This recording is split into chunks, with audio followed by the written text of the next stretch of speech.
প্রত্যেকটা সন্তানকে আল্লামা মামুনুল হক সাহেবের মতো বানাবে, প্রত্যেকটা সন্তানকে শেখ আহমদুল্লাহ সাহেবের মতো বানাবে। আর যদি আমরা তাদেরকে ভালো কিছু উপহার না দিতে পারি, তাহলে প্রত্যেক মায়ের গর্তে চুর আর ডাকাত ছাড়া আর কিচ্ছু বের হবে না। তাহলে তাদেরকে উপহার আমাদের কি দিতে হবে? তাদেরকে আমার উপহার দিতে হবে কোরআনের আলো। কোরআনের আলো যদি উপহার দিতে পারি, তাহলে এই যুগেও যুগশ্রেষ্ঠ আলেম হওয়া সম্ভব। তারা আলেম বানাতে চাবে, প্রত্যেকটা সন্তানকে আল্লামা মামুনুল হক সাহেবের মতো বানাবে, প্রত্যেকটা সন্তানকে শেখ আহমদুল্লাহ সাহেবের মতো বানাবে।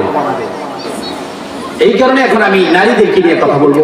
আল্লাহ রাব্বুল আলামিন বলেন, ওয়াকরনা ফি বুয়ুতিকুন্না ওয়ালা তাবাররাজনা তাবাররুজাল জাহিলিয়াতিল উলা।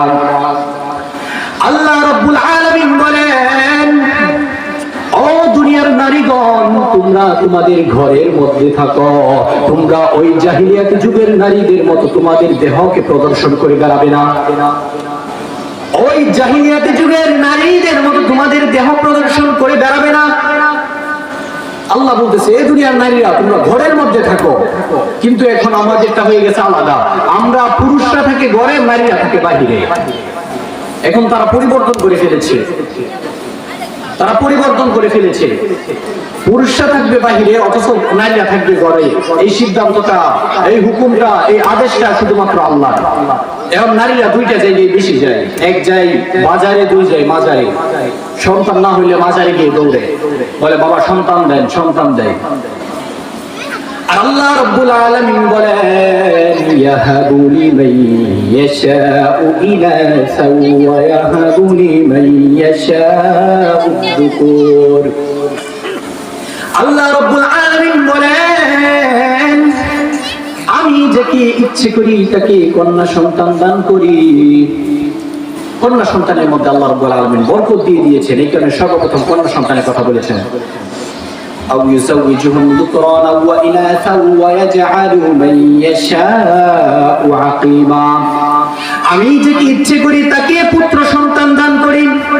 তাহলে আমরা কি বুঝতে পারলাম? আল্লাহ তাআলা যাকে ইচ্ছে করেন তাকে কন্যা সন্তান দান করেন, আল্লাহ তাআলা যাকে ইচ্ছে করেন তাকে পুত্র সন্তান দান করেন।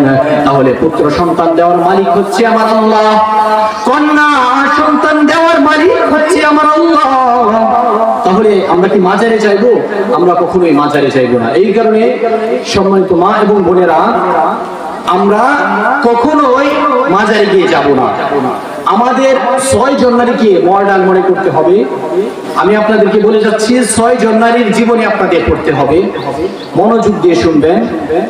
1 নম্বর হচ্ছে হযরত হাজার আলাইহিস সালাতু ওয়াস সালাম, হাজার আলাইহিস সালাতু ওয়াস সালাম। 2 নম্বর হচ্ছে কুখ্যাত ফেরাউন তার স্ত্রী আসিয়া আলাইহিস সালাতু ওয়াস সালাম। 3 নম্বর হচ্ছে মরিয়ম আলাইহিস সালাতু ওয়াস সালাম। 4 নম্বর হচ্ছে রাসূল সাল্লাল্লাহু আলাইহি ওয়াসাল্লামের প্রথম স্ত্রী খাদিজাতুল কুবরা রাদিয়াল্লাহু তাআলা আনহা। 5 নম্বর হচ্ছে রাসূল সাল্লাল্লাহু আলাইহি ওয়াসাল্লামের কুমারী স্ত্রী আয়েশা রাদিয়াল্লাহু তাআলা আনহা। 6 নম্বর হচ্ছে রাসূল সাল্লাল্লাহু আলাইহি ওয়াসাল্লামের কন্যা ফাতেমা রাদিয়াল্লাহু তাআলা আনহা। এই 6 জন নারীর জীবনী আপনাদের ফলো করতে হবে। এই 6 জন নারীর জীবনী আপনাদের ঠুটস্থ মুখস্থ করা লাগবে।